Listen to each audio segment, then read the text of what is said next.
جواب میں رامداس نے اچکی دیوی کے تہوار سے دیوداس اور سنگرام کے ہاتھوں کمار دیوی کے اغوا ہونے، اسے دریائے سرسوتی کے کنارے قلعہ نما حویلی میں لے جائے جانے اور پھر رامداس کے اسے وہاں سے نکالنے اور مچھیروں کی بستیوں میں پناہ لینے کی تفصیل بتا دی۔ سارے حالات سن کر ایبا تھوڑی دیر تک گہری سوچوں میں ڈوبا رہا۔ اس کے بعد رامداس کی طرف دیکھتے ہوئے کہنے لگا،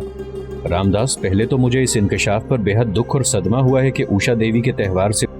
اچ کے راجکمار دیوداس کے ماموزاد سنگرام نے اسے اغوا کر کے سرسوتی کے کنارے پہنچا دیا۔ میں تمہارے کردار سے بھی خوش ہوں کہ تم نے اسے جہنم سے نکال کر مچھیروں کی بستی میں پہنچا دیا۔ تمہاری باتوں سے میں یہ اندازہ بھی لگا چکا ہوں کہ شاید سنگرام اور اس کے پھوپھیزاد کے ہاتھوں کمار دیوی کی عزت و عفت محفوظ رہی ہے۔ ایبا کے ان الفاظ پر رامداس جھٹ سے بول پڑا، مالک، آپ کا اندازہ درست ہے۔ کمار دیوی نے اپنی لاج، اپنی عزت کی خاطر بڑی محنت کی۔ اس نے فیصلہ کیا ہوا تھا کہ اگر اس قید کے دوران سنگرام یا ان دونوں میں سے کسی نے بھی اسے بے آبرو کرنا چاہا تو وہ خود مر جائے گی یا بے آبرو ہونے والے کا خاتمہ کر کے رکھ دے گی۔ رامداس جب خاموش ہوا تب کچھ سوچتے ہوئے ایبا نے پھر اسے مخاطب کیا، رامداس، مجھے کمار دیوی کی اس حالت پر بڑا دکھ اور صدمہ ہوا ہے، لیکن اسے اس مصیبت سے نجات دلانے کے لیے تمہیں نہر والا کا رخ کرنا چاہیے تھا۔ اس کے باپ اور بھائی کو اس کی اطلاع کرنی چاہیے تھی تاکہ وہ کمار دیوی کو وہاں سے رہا کرنے کے بعد دیوداس اور سنگرام کو بھی ان کے لیے عبرتناک سزا دیں۔ ایبا جب خاموش ہوا تو دکھ بھرا لمبا سانس لیتے ہوئے رامداس بول اٹھا، مالک، میں تو پہلے ہی آپ کو تلاش کرتے کرتے تھک چکا ہوں۔ پھر نہر والا کتنی دور ہے، میں وہاں تنہا سفر کر ہی نہیں سکتا، اور پھر کمار دیوی کے حالات میں آپ کا ذکر بار بار آتا تھا، اور جس وقت میں آپ کی طرف روانہ ہوا تھا اس وقت راجکماری کمار دیوی نے بھی میری اس تجویز سے اتفاق کیا تھا کہ اسے وہاں سے نکالنے کے لیے آپ کی مدد حاصل کی جائے۔ رامداس کے خاموش ہونے پر ایبا پھر بول اٹھا، پر وہ تو مجھ سے انتہا درجے کی نفرت کرتی ہے، میرا نام سننا پسند نہیں کرتی، اور مجھ تک تو یہ بھی خبر پہنچ چکی ہے کہ وہ اپنے راج مندر میں گئی اور وہاں جا کر اس نے سوگند کھائی کہ وہ اس وقت تک شادی نہیں کرے گی جب تک مجھے قتل نہیں کرے گی۔ اس کے باوجود اس نے تمہیں میری طرف کیسے روانہ کر دیا؟ یہاں تک کہنے کے بعد ایبا رکا، پھر وہ اپنی بات کو آگے بڑھا رہا تھا۔ بہرحال میں تمہیں مایوس نہیں کروں گا، ہمارا لشکر چند دن تک یہاں قیام کرے گا، تم بھی کچھ روز یہاں قیام کر کے آرام کرو۔ اس کے بعد میں تمہارے ساتھ کچھ مسلح جوان روانہ کر دوں گا جو راجکماری کو وہاں سے نکال کر بحفاظت نہر والا پہنچا دیں گے۔ ساتھ ہی میرے کچھ مسلح جوان دیوداس اور سنگرام کو بھی پکڑنے کی کوشش کریں گے، اور جو مسلح جوان میں تمہارے ساتھ بھجواؤں گا انہیں میں یہ احکامات بھی جاری کروں گا کہ سنگرام اور دیوداس کو بھی پکڑ کر راجکماری کے ساتھ اس کے باپ کی طرف نہر والا لے جائیں، تاکہ نہر والا کا راجہ بھیم دیو بیٹی کو اغوا کرنے والوں کو جو چاہے سزا دے۔ یہاں تک کہنے کے بعد ایبا تھوڑی دیر کے لیے رکا، پھر رامداس کی طرف دیکھتے ہوئے وہ کہہ رہا تھا، رامداس، اس موقع پر میرے ذہن میں ایک اور تجویز بھی ہے، پتہ نہیں تم اس سے اتفاق کرتے ہو یا نہیں۔ رامداس نے بڑی ممنونیت سے ایبا کی طرف دیکھا، پھر کہنے لگا، آپ کہیں کیا کہنا چاہتے ہیں، میں کیوں آپ کی تجویز سے اتفاق نہیں کروں گا؟ جواب میں ایبا نے کچھ سوچا، پھر رامداس کو مخاطب کر کے کہنے لگا، رامداس، میں چاہتا ہوں تم 1-2 دن یہاں قیام اور آرام کر کے واپس چلے جاؤ۔ میں چاہتا ہوں تمہارے جانے کے بعد کچھ مسلح جوانوں کو دریائے سرسوتی کی طرف روانہ کروں۔ یہ بھی ممکن ہے کہ جب میرے آدمی کمار دیوی کو یہاں سے نکالنے کے لیے جائیں تو دیوداس اور سنگرام بھی اپنے مسلح جوانوں کو اکٹھا کر کے ہمارے آدمیوں پر حملہ آور ہو جائیں۔ اگر ایسا ہوا تو اس کے بیک وقت 3 نقصانات سامنے آئیں گے۔ اول یہ کہ جو آدمی یہاں سے کمار دیوی کو نکالنے کے لیے بھجواؤں گا ان کی جانیں خطرے میں پڑ جائیں گی۔ دوم یہ کہ راجکماری پھر دیوداس اور سنگرام کی گرفت میں چلی جائے گی۔ اگر ایسا ہوا تو وہ دونوں اسے کہیں ایسی جگہ لے جائیں گے جہاں پھر راجکماری کا نام و نشان نہیں ملے گا۔ اگر وہ ایسا نہیں کریں گے تو انتقامی کارروائی کرتے ہوئے وہ اس کا خاتمہ کر سکتے ہیں۔ تیسرے یہ کہ جن ماہی گیروں کی بستی میں اس وقت راجکماری نے پناہ دے رکھی ہے، ماہی گیروں کی وہ بستی بھی سنگرام، دیوداس اور ان کے مسلح جوانوں کی اذیت کا شکار ہوگی، اور میں ایسا نہیں چاہتا۔ اس وقت جو میرے ذہن میں تجویز آتی ہے وہ یوں ہے کہ پہلے تم اکیلے واپس جاؤ، میرے مسلح جوانوں کو تمہارے ساتھ نہیں جانا چاہیے۔ اس کا بھی ایک پہلو ہے، اور وہ اس طرح کہ اگر سنگرام اور دیوداس کو خبر ہو گئی کہ راجکماری کمار دیوی کو وہاں سے نکالنے کے لیے تم ہمارے مسلح جوان لے کر گئے ہو تو ان پر یہ بات واضح ہو جائے گی کہ اس حویلی سے کمار دیوی کے فرار کے ذمہ دار بھی تم ہو، لہٰذا وہ تمہارا پیچھا کرنے کی کوشش کریں گے، اور میں ایسا بھی نہیں چاہتا۔ 2 دن کے بعد تم اکیلے وہاں جانا، مزید 2 دن کا وقفہ ڈال کر میرے مسلح جوان یہاں سے تمہاری بستی کی طرف آئیں گے۔ پہلے وہ دیوداس اور سنگرام اور ان کے مسلح جوانوں کا محاصرہ کر کے انہیں گرفتار کریں گے۔ ان کی گرفتاری کے بعد رات کے وقت کمار دیوی کو ماہی گیروں کی بستی سے نکالا جائے گا۔ یہ کام دن میں نہیں کیا جائے گا، اس طرح ماہی گیروں کی بستی پر بھی حرف گیری آئے گی۔ میں چاہتا ہوں کہ جب پہلے دیوداس اور سنگرام گرفتار ہو جائیں گے اس کے بعد رات کی تاریکی میں کمار دیوی کو بھی وہاں سے نکال کر مسلح جوانوں کی سرکردگی میں